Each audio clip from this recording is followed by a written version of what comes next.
ನಮಸ್ಕಾರ ಸ್ನೇಹಿತರೆ, ಬ್ರಾಹ್ಮಿ ಮುಹೂರ್ತದ ದೀಪದ ದೈವಿಕ ಶಕ್ತಿ ನಿಮ್ಮ ಜೀವನವನ್ನು ಬದಲಾಯಿಸುವ 27 ದಿನಗಳು.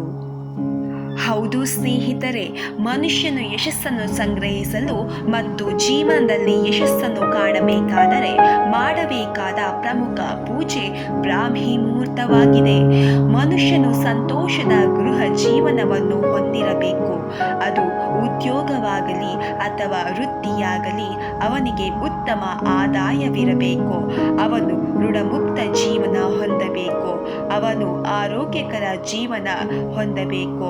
ಅವನು ತೆಗೆದುಕೊಳ್ಳದೆ ಉತ್ತಮ ಆರೋಗ್ಯವಂತ ಜೀವನವನ್ನು ಹೊಂದಬೇಕು.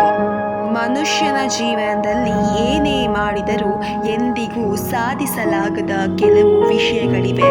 ಆದುದರಿಂದ ನಿಮ್ಮ ಜೀವನದಲ್ಲಿ ಬ್ರಾಹ್ಮಿ ಮುಹೂರ್ತದ ಸಮಯದಲ್ಲಿ ಈ ದೀಪವನ್ನು ಬೆಳಗಿಸಲು ಪ್ರಯತ್ನಿಸಿ.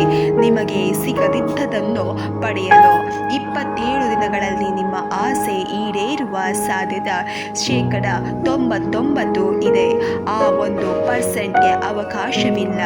ಏನು ಮಾಡಬೇಕು ಅದು ನಮ್ಮ ಹಣೆ ಬರಹ. ಅದನ್ನು ಬದಲಾಯಿಸಲು ಯಾರಿಂದಲೂ ಸಾಧ್ಯವಿಲ್ಲ. ಆದರೆ ಈ 99% ನಂಬಿಕೆಯನ್ನು ನಮ್ಮ ಮನಸ್ಸಿನಲ್ಲಿಟ್ಟುಕೊಳ್ಳೋಣ ಮತ್ತು ಸಕಾರಾತ್ಮಕ ಶಕ್ತಿಯೊಂದಿಗೆ ಈ ಪರಿಹಾರವನ್ನು ತಿಳಿದುಕೊಳ್ಳೋಣ, ಪ್ರಯತ್ನಿಸೋಣ ಮತ್ತು ಅದು ಒಳ್ಳೆಯದು ಎಂದು ಖಚಿತವಾಗಿ ನೋಡೋಣ. ವಿಜಯವನ್ನು ನೀಡುವ ಬ್ರಾಹ್ಮಿ ಮುಹೂರ್ತದ ಪೂಜೆ. ಬ್ರಾಹ್ಮಿ ಮುಹೂರ್ತದ ಸಮಯವಾದರೆ ಬೆಳಗ್ಗೆ 5:30ಕ್ಕೆ ಮೊದಲು ಎಲ್ಲರೂ ಪ್ರತಿ ಬಾರಿ ಹೇಳುತ್ತಾರೆ. ಆದರೆ ನೀವು ಈ ದೀಪವನ್ನು ಬೆಳಗಿನ ಜಾವ 3:33ರಿಂದ 4:33ರವರೆಗೆ ಬೆಳಗಿಸಬೇಕು. ಈ 1 ಗಂಟೆ ನಿಮ್ಮ ಮನೆಯಲ್ಲಿ ಲೈಟ್ ಆನ್ ಆಗಿರಬೇಕು.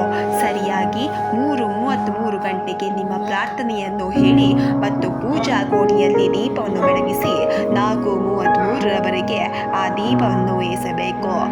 ನೀವು ಈ ದೀಪದ ಮುಂದೆ ದೀಪ ಚೂಡದಲ್ಲಿ ಕುಳಿತು ನಿಮ್ಮ ಪ್ರಾರ್ಥನೆಯನ್ನು ಈ ವಿಶ್ವದಲ್ಲಿ ಇಡಬೇಕು.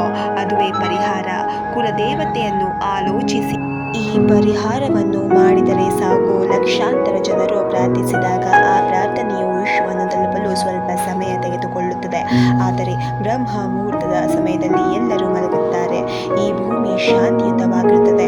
ಆ ಸಮಯದಲ್ಲಿ ನಾವು ಪ್ರಾರ್ಥನೆ ಮಾಡಿದರೆ ಆ ಪ್ರಾರ್ಥನೆಯು ದೇವರ ಕಿವಿಗೆ ಬೇಗನೆ ಬೀಳುತ್ತದೆ.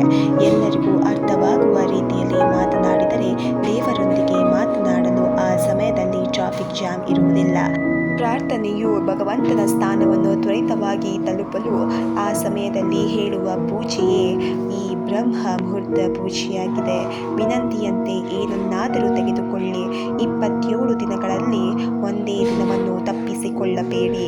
ನಡುವೆ 1 ದಿನ ಬಿಟ್ಟರೆ ಮತ್ತೆ 27 ದಿನ ಇಡಬೇಕಾದ ಪರಿಸ್ಥಿತಿ ಬರುತ್ತದೆ. 27 ದಿನ ಮತ್ತು ಸಮಯವನ್ನು ಕಳೆದುಕೊಳ್ಳಬಾರದು ಮತ್ತು ಪೂಜೆ ಕಟ್ಟುನಿಟ್ಟಾಗಿರಬೇಕು. ಮಹಿಳೆಯರು ಸಹ 27 ದಿನಗಳವರೆಗೆ ಈ ಪರಿಹಾರವನ್ನು ಮಾಡಬಹುದು. ಆದ್ದರಿಂದ ನಿಮ್ಮ ಮುಟ್ಟಿನ ದಿನಗಳನ್ನು ಗಮನದಲ್ಲಿಟ್ಟುಕೊಂಡು ಈ ಪೂಜೆಯನ್ನು ಮಾಡಲು ಪ್ರಾರಂಭಿಸಿ.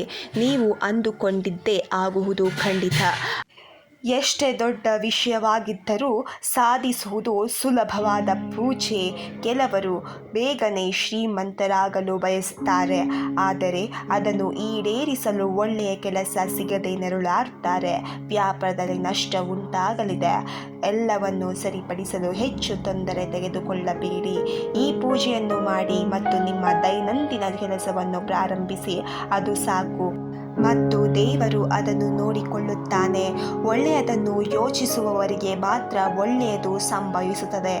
ಇವತ್ತು ನಿಮ್ಮ ಕಣ್ಣಿಗೆ ಈ ಪರಿಹಾರ ಬಂದರೆ ನಾಳೆ ದೇವರು ನಿಮಗೆ ಜೀವನದಲ್ಲಿ ಕೋಟ್ಯಾಧಿಪತಿ ಯೋಗ ನೀಡುತ್ತಿದ್ದಾನೆ ಎಂದು ಭಾವಿಸಿ ಈ ಪೂಜೆಯನ್ನು ಮಾಡಲು ಪ್ರಾರಂಭಿಸಿ.